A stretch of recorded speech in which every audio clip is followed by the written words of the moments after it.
RX Television on rxmuscle.com. This is Ask Dave, better known as hashtag Ask Dave, brought to you by Species Nutrition. Visit speciesnutrition.com. I'm your host, Dave Palumbo. This is your 30-minute question and answer show with Dave Palumbo. All your questions on diet, training, supplementation, IFBB pros, competition. This past weekend, the big Pittsburgh Pro with the controversial finish / walking off the stage by Divine Wilson, the show won by Steve Laureus. We had Divine Wilson earlier on in the day. That episode is live right now at rxmuscle.com and the YouTube channel. As we now bring in Dave Palumbo. Dave, so a lot of fireworks from that show and then a lot of buildup leading into next weekend's New York Pro. Yeah, you know, it's interesting because Divine Wilson lost by 1 point to Steve Laureus. Obviously, he wouldn't hit the poses at the end. He took off his medal. He walked off stage, and then he came back and he made an apology. But from what I understand from the people who were there, it was less than sincere. Obviously, he was very upset. So I wanted to get him on the show to see what was going on with him. And obviously, it was an emotional thing, and he lost his mind essentially. And so I think it was good that people get a better understanding of who he is as a competitor and as a person, because I don't think it was poor sportsmanship, but at the same time, I think he had really never been in that situation before, and sometimes you do stupid things when that happens. So I think it was good to hear his side of the story. We're going to see him in New York. Interestingly enough, though, Steve Laureus is not doing classic physique in New York. He's doing the 212 division because of the fact that he's friends with Amit Roy, who's going to be doing his classic physique debut at New York, and so they didn't want to do the same show together. So Laureus is going to do the 212 division. I don't know how he's going to do in that, but it'll be interesting to see how he stacks up against some of those other guys up there. So again, that interview with Divine Wilson, he opens up about how he felt that the placings went and, his thoughts on why he stormed off the stage. It is live right now at rxmuscle.com and the YouTube channel. Let's get to the questions. The first two questions we take from the Dave Palumbo Experience app. Dave, before we take the questions, if you want to tell the audience a little bit more about the Dave Palumbo Experience app. Yeah, we've been talking about the last couple of weeks, and I think it's important because a lot of people are always asking me questions, and not everyone's my client. Not everyone can afford coaching. And I tell people, you know what? I created this app, number one, to have a resource, a library for all the videos and articles I've written over the years, because a lot of people don't know where to get them. They're all spread out over the internet. Even I don't know where to get them all. So they're all now in this one place. We have a food tracker. We have workouts on there. I'm always putting up all my protocols and stuff like that on there. So it's basically a library for everything Dave Palumbo. But what we also started doing is we allow the app members, if you're a subscriber for $29 a month, you can ask whatever questions you want of me, and I answer them on a daily basis there. I take the best ones and I make a video once a week that we put on the app as well.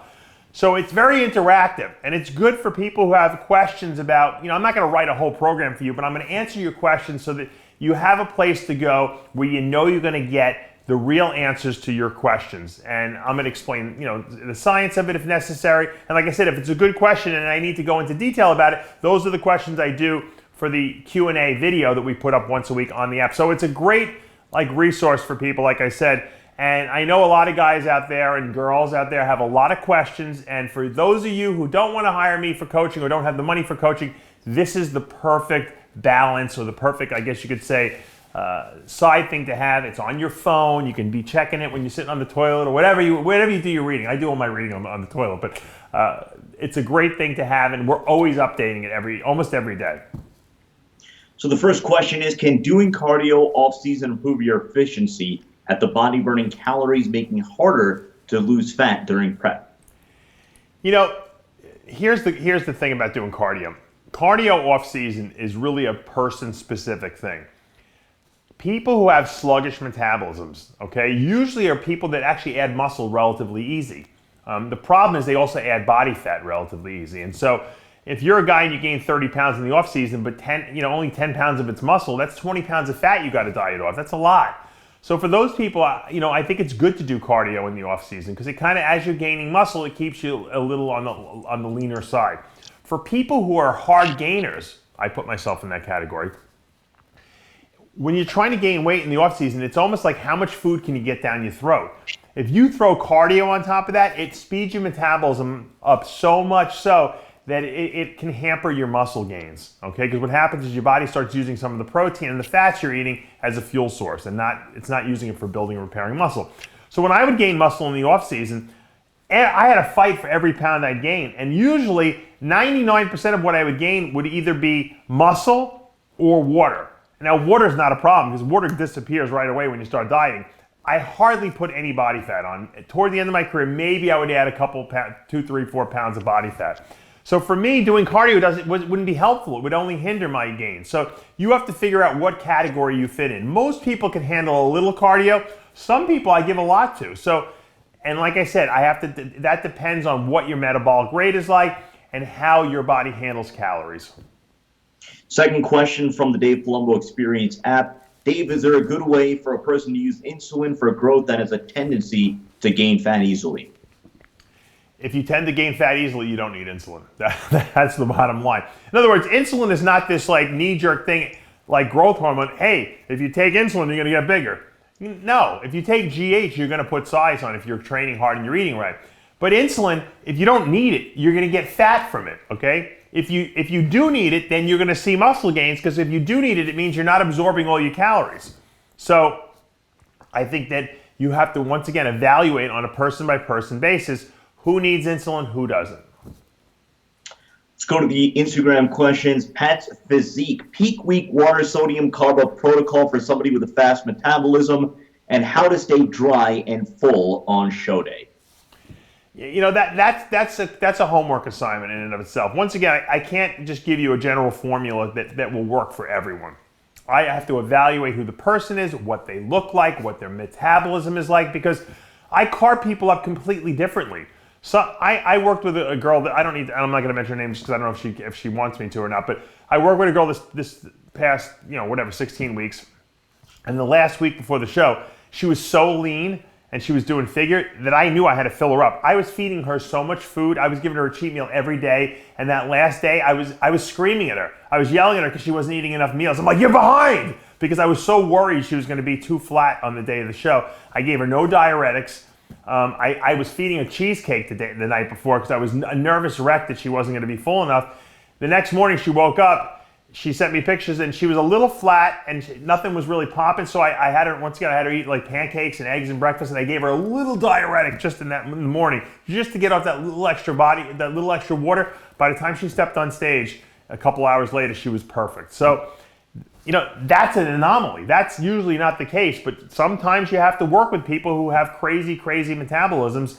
And if I would have let her get on the stage using my normal protocol, she would have been dehydrated, she would have been flat, and she would have looked like a concentration camp victim. And that's not what the look we wanted. So everyone's different. It's impossible to make a definitive statement or to give you a protocol right now.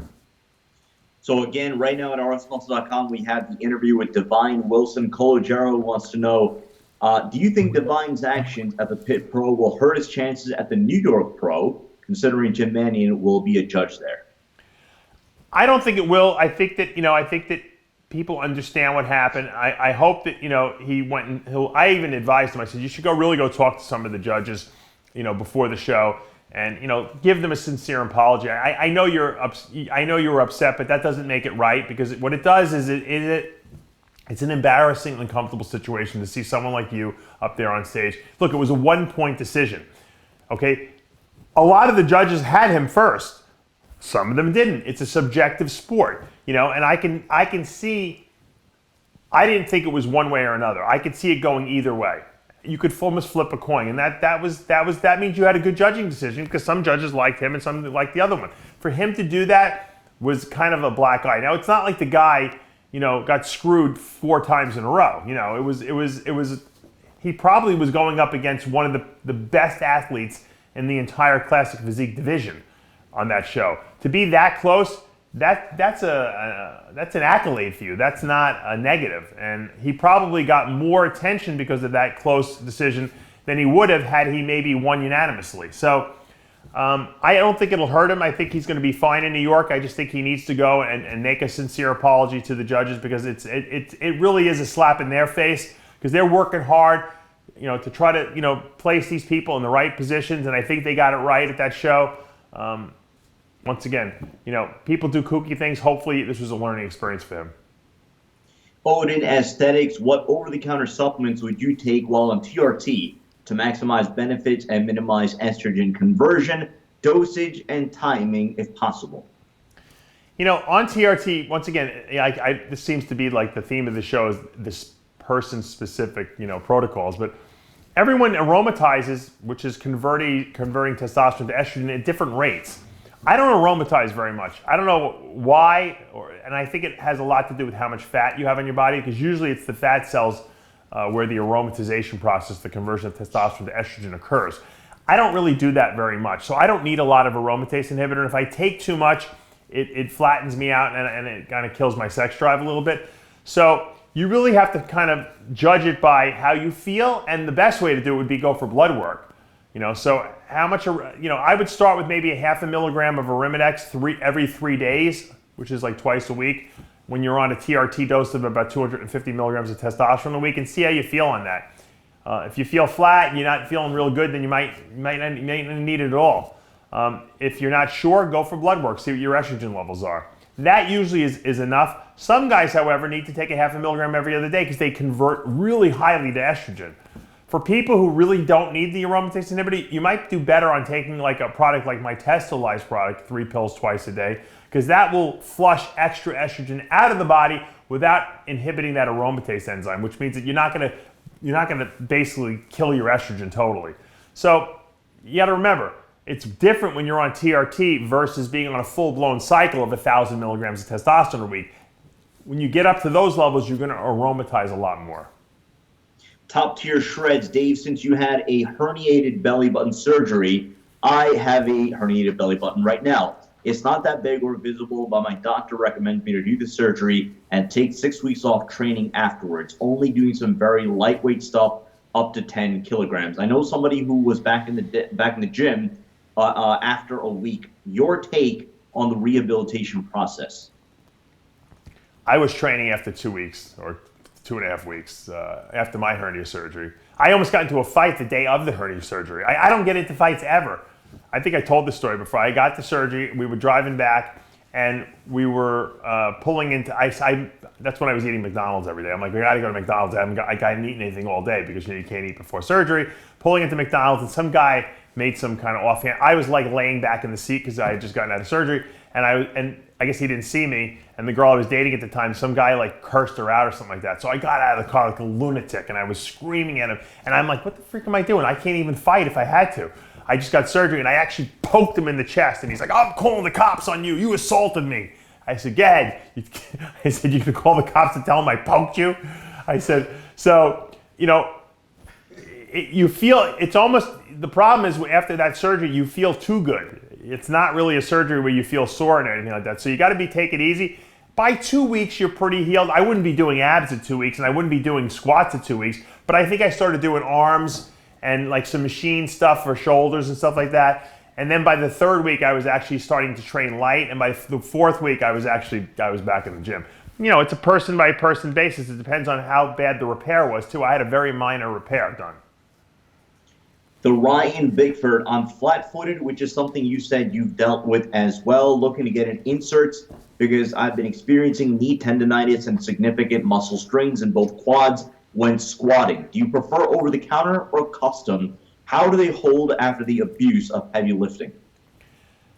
I believe that all bodybuilders, male or female, should wear custom orthotics that they can have made at a chiropractor or they can have made at their podiatrist. Because what it does is what you do is you step in this mold usually, or they mold your foot, and they see what your arch supported. Your arch should be normally like this, where the front and the rear part of your foot touch the ground. I have flat feet, so this is how I sit. So of course, if your feet are not sitting correctly, your spine is misaligned, your knees are misaligned, and you're going to get strains and weird tendonitis injuries. Once they fit you for these orthotics and they go in your shoes, okay, now your biomechanics of your feet are perfect because your foot is being held in a rigid position, the way it should be. I wear them all the time. I never take them off. Whether you're in the gym or you're not in the gym, you always keep them. You can move them from shoe to shoe, and what this does is it keeps the alignment of your spine and the rest of your body in the right way it should be, biomechanically speaking. And when you are biomechanically perfect, you're going to build muscle better because now you're engaging the right muscles. Think about it. If your feet are supposed to be like this and they're sitting like this now because you have no arches, you're pushing from all the wrong muscles. So you're not going to get good leg development. What I notice, and I see in a lot of people out there who come to me, they have good quad development, but they have no hamstring, inner thigh, or glute development because they're always falling forward when they're squatting because they have no arch to kind of sit back on. So, once again, every NFL football player has custom orthotics. I advise you, if you're a bodybuilder, if you're serious about your lifting, to get custom orthotics.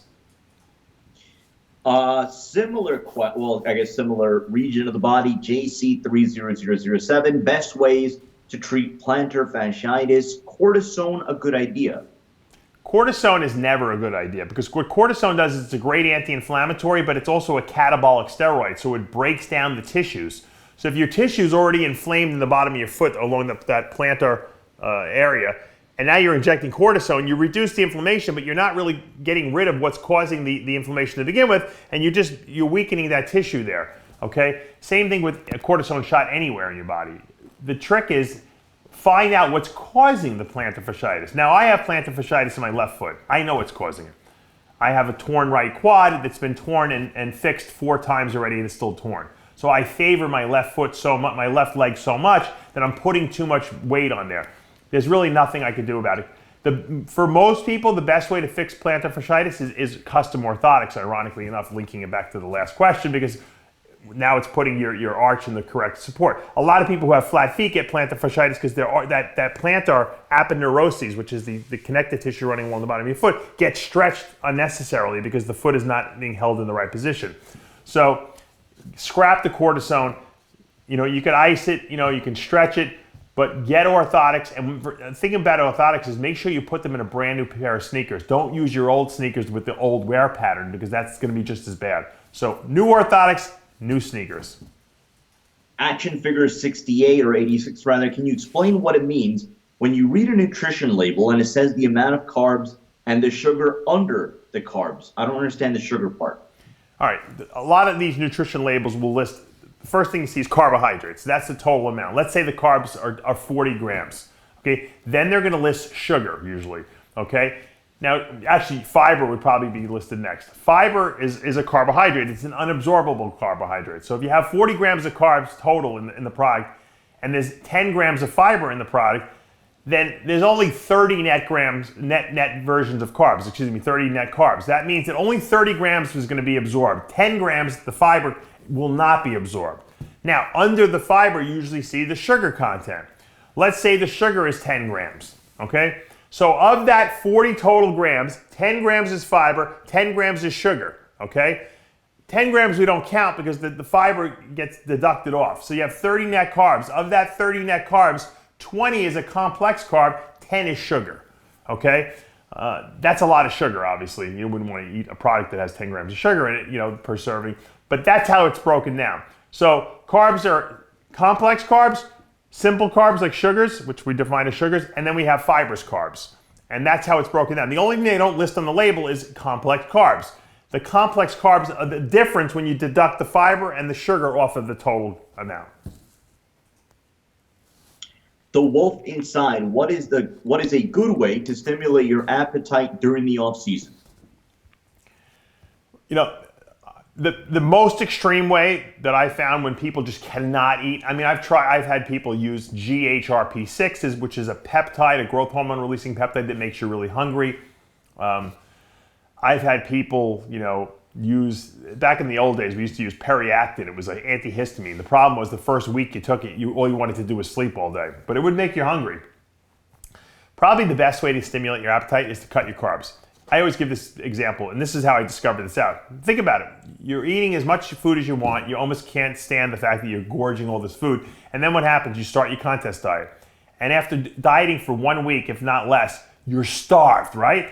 It's like you can't eat enough food. How come I couldn't eat like this a week ago? So what I do to people now is when they can't eat, I take their carbs away from them. Or I cut them in half. All right, okay, you know what? Next week you can't get all your meals in? I want you to have half the carbs. By the following week, they're begging me to put the carbs back in. And I don't know what it does. Sometimes cutting carbs back, it resets, I think, the leptin levels in your brain, and all of a sudden you become hungry again. And so that's a good trick that you can employ.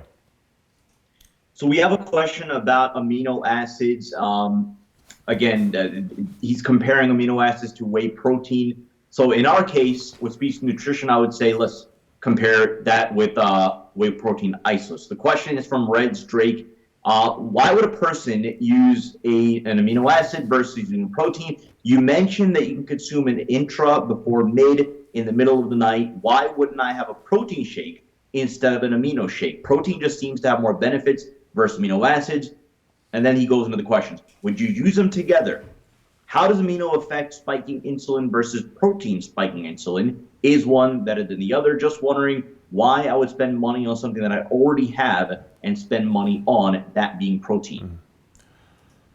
Here's the answer. There is no simple answer to that question. Whey isolate is probably the gold standard. I like to use that as my, I guess you could say, liquid source of protein. In other words, and it makes things easy, right? It's easier to drink a shake than it is a meal. It's a lot cheaper. Okay, it's a high quality of protein you're absorbing.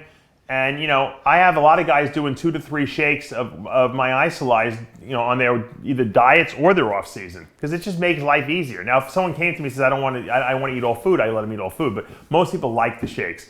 Now, so if you got these shakes covered, why would you use an amino acid product like Amino Evolved, okay, or any of the other amino acids out there? Well, here's the answer, okay? You wouldn't substitute an Amino Evolved for a meal, okay? That's not a meal, okay?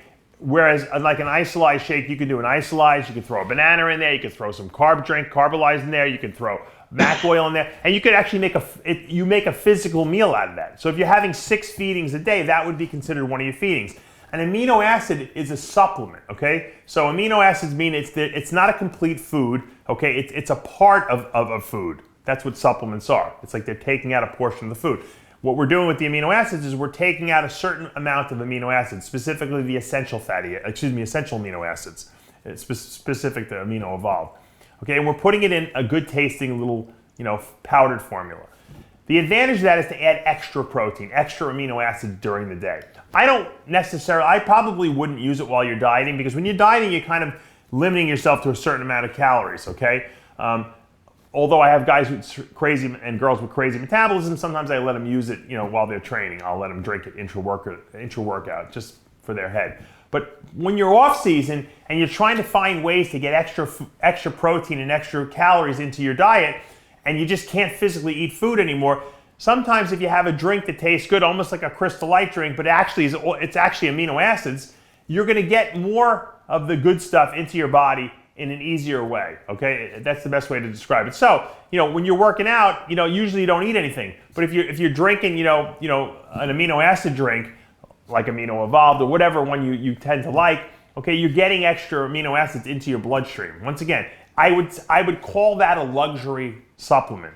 And you've known this before. I break down my supplements into the ones you absolutely need and the ones that are luxury. Luxury ones mean if you have extra money and you want to buy it and you like it, that's great.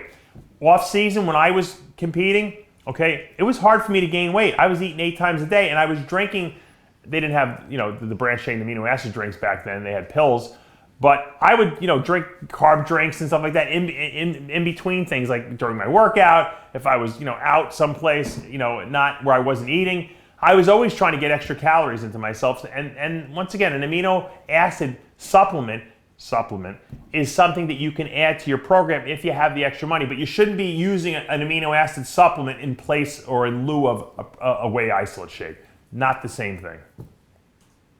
You're watching Ask Dave on RxMuscle.com, brought to you by Species Nutrition, and every week we want to give a shout out to a retailer carrying Species Nutrition. This week we give a shout out to the Tennessee Supplement Company. They're based in Hendersonville, Tennessee. Their IG is the.tn.supplement.co. Dave, again, we like to highlight some of these loyal customers, some of these loyal retailers rather, carrying the Species Nutrition brand, brands that believe in carrying high quality products on their shelves.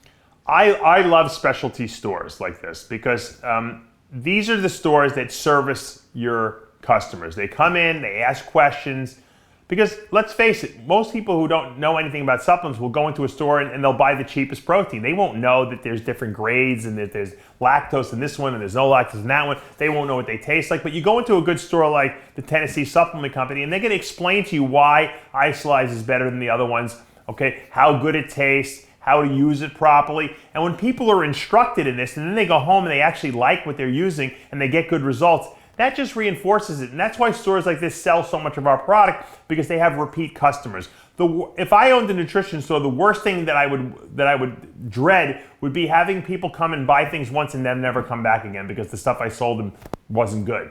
You know, it was like, well, they were disappointed. I don't want anyone to, I'm like a people pleaser. I want people to be very satisfied with what they get from me. And that's why Species Nutrition only puts out the highest quality supplements.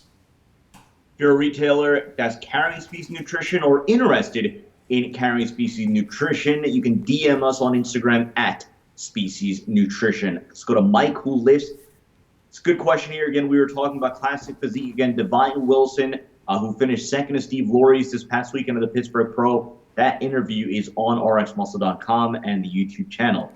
Dave, can you lightly cover the difference in training and drug cycles between a heavyweight bodybuilder and someone doing classic physique, mainly training differences, as I know gear will be considerably less needed. Is that true, by the way? No, I don't think it's true. I think some of these classic guys use more gear than the open bodybuilders use. Just like I think some of the men, I know some of the men's physique guys use more gear than the bodybuilders do. So,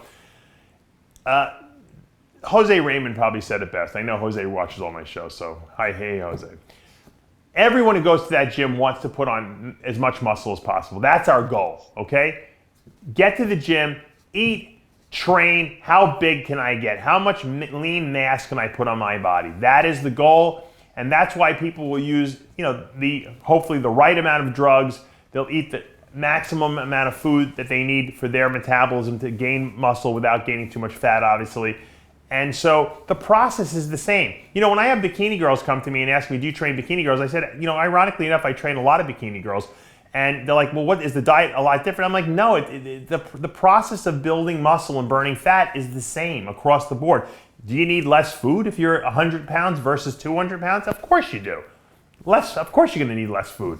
Same thing with, do you need a little less drugs and less stuff? Yeah, of course you do. So the variables change a little bit, but the bottom line is because, especially we're talking about men want to put on as much muscle as possible. If you're a men's physique guy, or a classic physique guy, and you have 10 pounds to grow into your weight class, you're going to want to gain weight as fast as possible using the best methods you have available at your disposal. So, the thing I would avoid if I was a classic guy or a men's physique guy and planning on staying in that class, I would not abuse insulin and GH because that blows out your midsection. We know that. In a bodybuilder who weighs 270 pounds on stage, it's not such a big deal. But for a guy who's being judged on small waists, that's the death of you, the death blow of you. Will you gain muscle faster on those drugs? Of course, but if you use too much, you're going to ruin your aesthetics. Also on rxmuscle.com, we reported this earlier on in the week. Dave broke down the guest posing that took place at the Pittsburgh Pro, most notably the guest posing performances by Phil Heath and Big Ramy, last year's 1 and 2 at the Olympia. But Tony Washington, Dave, wants to know your thoughts on Nathan Diasha and the shape that he brought on the stage guest posing in the Pittsburgh Pro, presumably regarding next weekend New York Pro. Yeah, Nathan obviously is almost ready to step on stage. So conditioning-wise, he was probably the most conditioned guy up there, and that's to be expected. He better be with less than 2 weeks to go before he got up on stage. Having said that, I think Nathan's got a tool set that's just almost unparalleled out there. He's got such crazy looking muscle. His shape is really good. I think Nathan's one weakness really is his presentation at this point. I don't know if he doesn't really work on it enough or he's just not comfortable. A lot of times when people grow really fast, it's hard for them to grow into their body and it takes them a couple of years to kind of learn how to present themselves. It took me a very long time. I wasn't really that good when I first started presenting myself, and I got better as I went on in my career. Unfortunately, I had injuries toward the end of my career, which restricted a lot of me being able to display all the new knowledge I had and the new body awareness I had. I think Nathan is still growing into his body. Like I said, I think he's way better than he was. I think he's going to be one of the men to beat for certain at that New York Pro. I'd be surprised if he wasn't in the top 2 or 3. And I think that his day is going to come soon, whether it be this year or next year. I think he's ready to break into that top 6 at the Olympia. JT Major Dave, you always talk about splitting your cleanse dosage. Do you split your T3 dosage as well? T3, when you go over 25 micrograms per day, I split it, and I do an AM and a PM dosage every 12 hours because it's really a 24-hour pill, but it's really in reality a 12-hour pill. So it's good to split it when you go over 25 micrograms per day. Clen is always split up 20 micrograms per dose. Question about the 90s from the Atomic Beast. Obviously, most of us in our early 20s didn't get to see the 90s and early 2000 bodybuilders on stage live. Most of us have just seen blurry videos. We can't really see their condition. So I have to ask you, since you saw them all in person, how did the conditioning of those bodybuilders compare to the conditioning you see today in today's Olympia lineup? You know, on the national level where I was competing, in the Nationals USA, North American, there wasn't a ton of people in crazy, ridiculous shape. I think the guys at the upper national level nowadays are probably more conditioned. Having said that, on the Olympia level, and on the top pro level, I think, in the open class, I think guys might have been a little tighter in the 90s, although you see more striated glutes today than you did back then. So, I think the genetics and the physiques were better in the 90s, and it might have been just because it was lucky that was just a group of guys that were genetic freaks, but I think it had a lot to do with the training, and we've talked about this before in a lot of Iron debates. Guys today don't take and I'm not saying all guys, because there's a lot of guys that train really hard.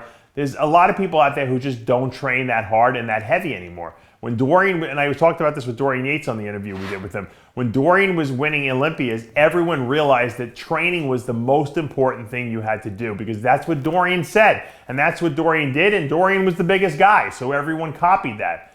Nowadays, you got the Boston Lloyds of the world. I love you, Boston. Telling everyone that drugs are the most important thing. So that people think drugs are the most important thing, and they don't take their training as serious anymore.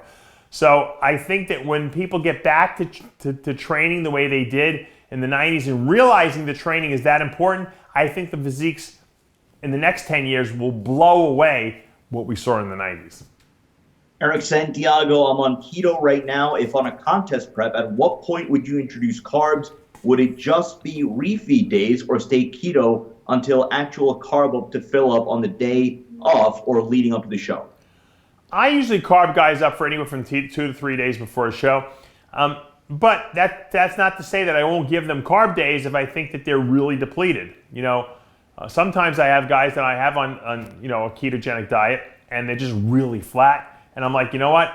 For your last meal today, I want you to go eat burger and fries, or for your last meal, go have a pasta dinner, or for your last meal, go have 4 or 5 sushi rolls.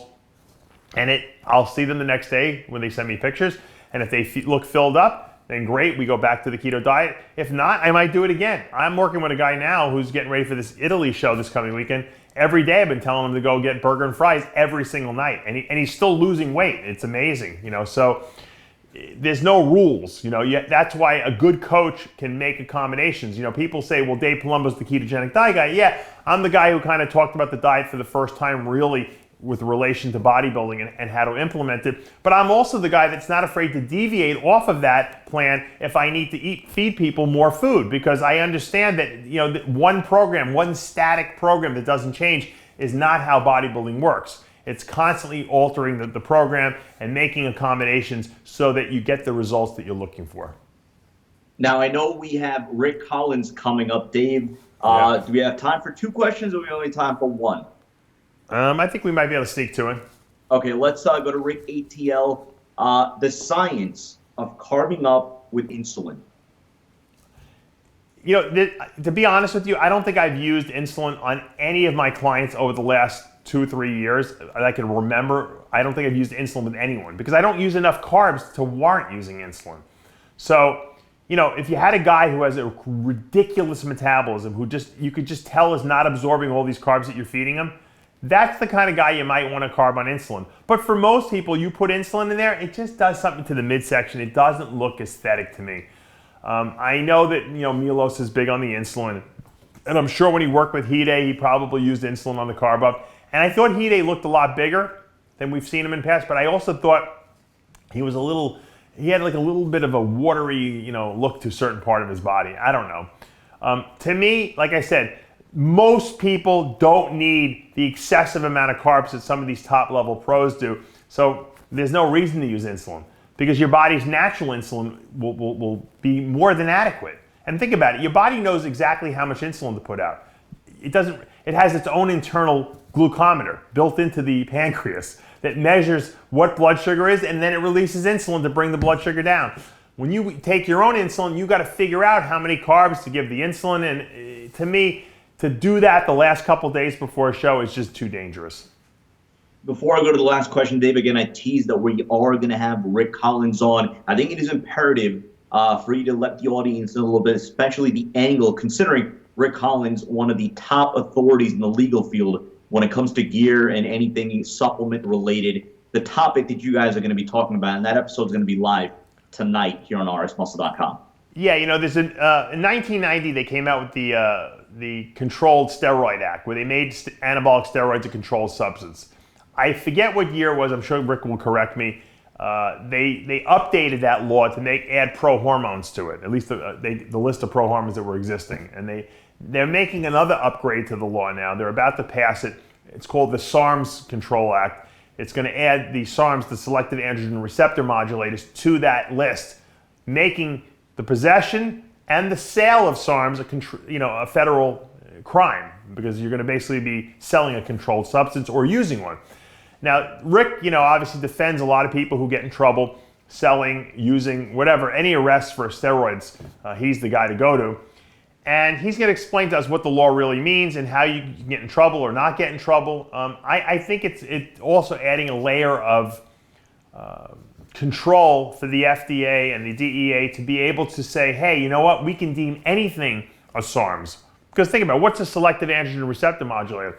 That could be, that could be cinnamon. You can call cinnamon if it's helping you gain muscle. They're not calling it an anabolic steroid, they're just giving it a generic term. So let's talk. We're going to talk to Rick. We're going to find out all this information. It's going to be a very informative show. I think everyone should watch it so that you know that you're not breaking the law.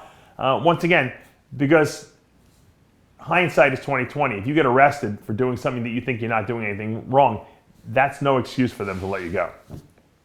So again, top legal authority Rick Collins on Live With. That's going to be available tonight at rxmuscle.com. Final question from NP Hicks.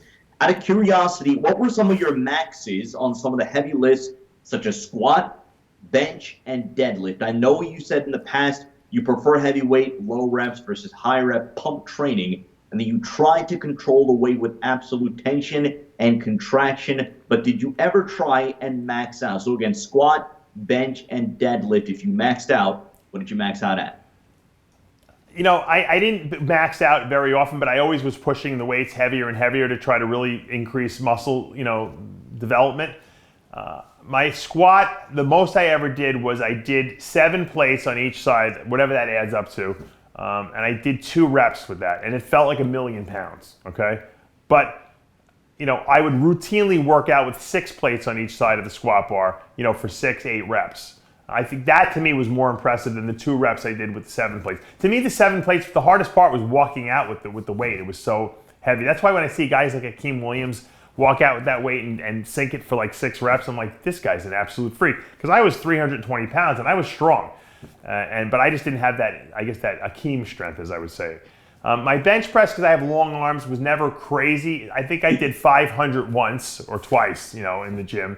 But I never really went that. I would usually stop at 405 on the incline bench, and I would maybe go to 465 on the flat bench. But I really didn't even like to go that because I was always nervous of tearing a pec. So I always stuck around 405, and I felt that I could handle that pretty well. I would do 6 or 7 reps with that. And in the deadlift, I think I did 7 plates on each side for 4 reps off the floor, which I thought was pretty strong. I was pretty strong. Anything leg related, I had a lot of strength. My legs were really my forte. But once again, I always knew I had like this self-preservation mechanism. I never wanted to really push beyond what I was capable of doing. I never really wanted to depend on equipment, like crazy knee wraps and type of stuff, super suits, because I knew that wasn't going to help my development. Muscularly speaking, it was just going to be an ego thing for me lifting more weight. So I think those numbers were pretty high. You know, I was always I felt like I was always the strongest guy in the gym. There was very few people who would outlift me back in that day. Nowadays, there's some guys that are stronger for certain. And that just comes with, you know, society. We all, you know, if I can do 6 plates, then so can the next guy, right? And then that guy might as well try 7 plates. And, you know, now I see guys like, you know, like I said, Akeem Williams doing ridiculous amounts of weight.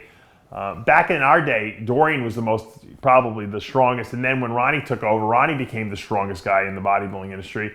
Now you got, you know, may he rest in peace, Dallas McCarver was pretty freaking strong too. I can't even believe the weights he was moving. So there's a lot of strong guys, and it isn't a coincidence that the strongest guys usually are the biggest guys.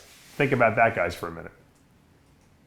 That's going to do for this episode of Ask Dave. A reminder right now at rxmuscle.com, we have the Live With episode with Jordan Peters.